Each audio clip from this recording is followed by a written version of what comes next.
பயனற்ற நிலத்தை போல மறக்கப்பட்டவனா, அறுவடை காணாமல் தனிந்து போனவனா. பயனற்ற நிலத்தை போல மறக்கப்பட்டவனா, அறுவடை காணாமல் தனிந்து போனவனா.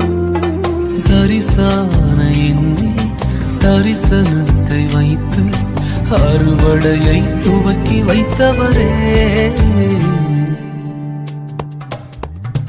உங்க கிருபை என்னை வாழ வைத்ததே. உங்க கிருபை என்னை தூக்கி சுமக்குதே. உங்க கிருபை என்னை வாழ வைத்ததே.